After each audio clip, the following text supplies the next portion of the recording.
online. We cannot allow this ideology the safe space it needs to breed. Yet that is precisely what the internet and the big companies that provide internet-based services provide. We need to work with allied democratic governments to reach international agreements that regulate cyberspace, to prevent the spread of extremist and terrorism planning. And we need to do everything we can at home to reduce the risks of extremism online.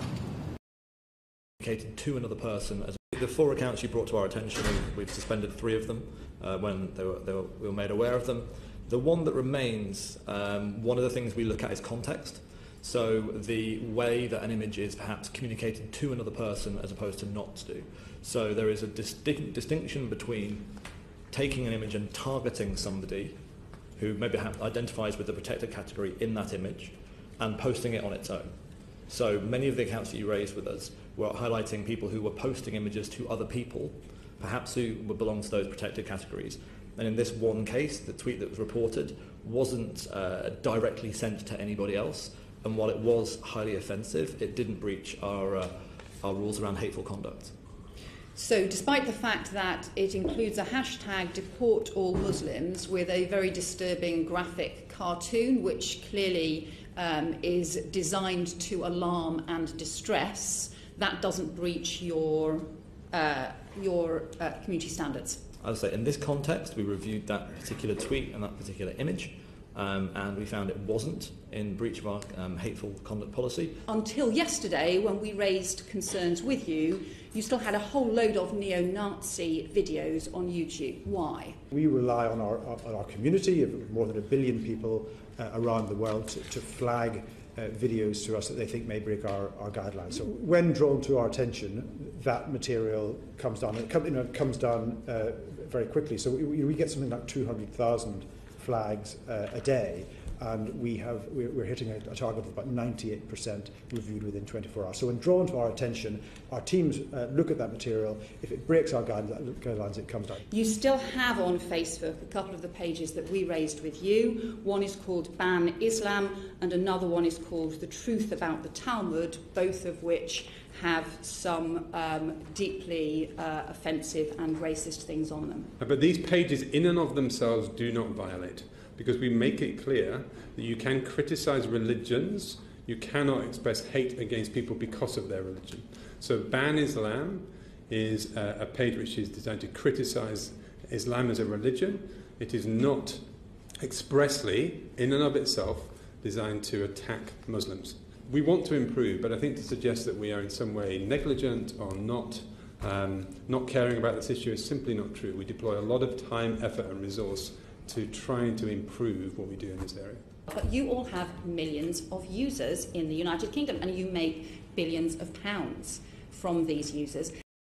And you all have a terrible reputation among users for dealing swiftly with problems in content, even against your own community standards.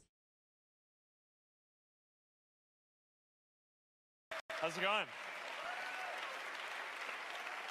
Hey. And underrepresented groups that we considered to be really our education and learning more about German culture and German law has led us to change our approach on that to now include hate speech against migrants as an important part of what we just now have no tolerance for and being a part of on Facebook. So, this is always a work in progress. I'm not going to claim up here today that we're perfect. We're definitely not.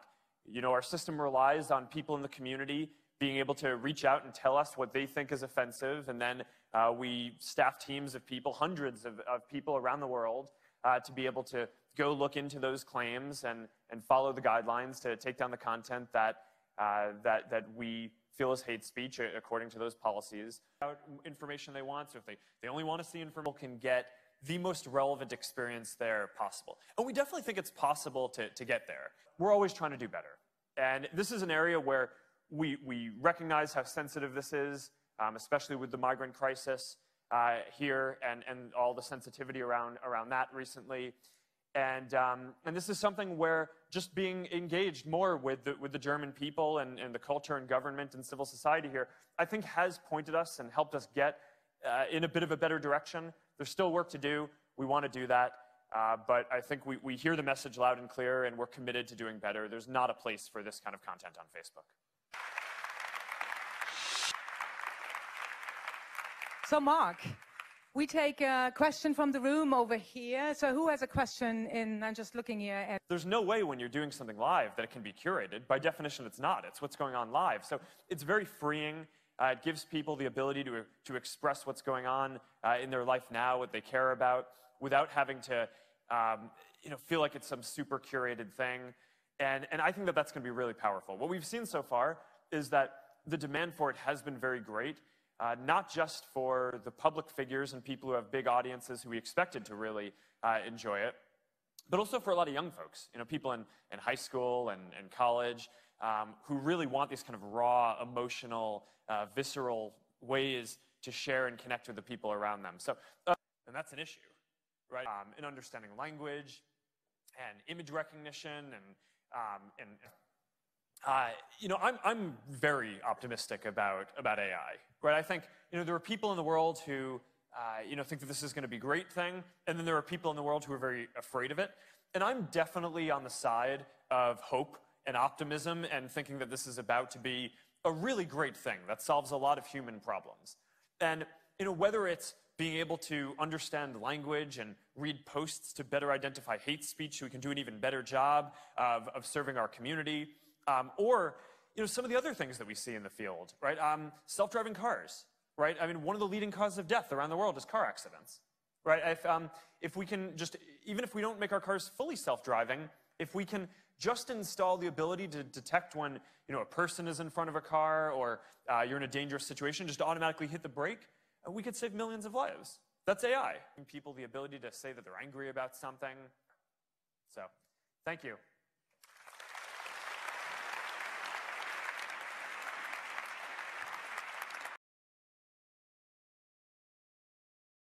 As we see the threat changing, evolving, becoming more complex, we need to ensure that our police and our security and intelligence agencies have the powers they need.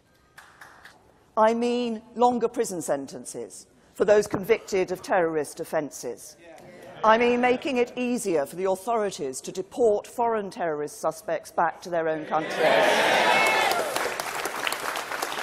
And I mean doing more to restrict the freedom and movements of terrorist suspects when we have enough evidence to know they are a threat, but not enough evidence to prosecute them in full in court. And if our human rights laws stop us from doing it, we'll change the laws so we can do it.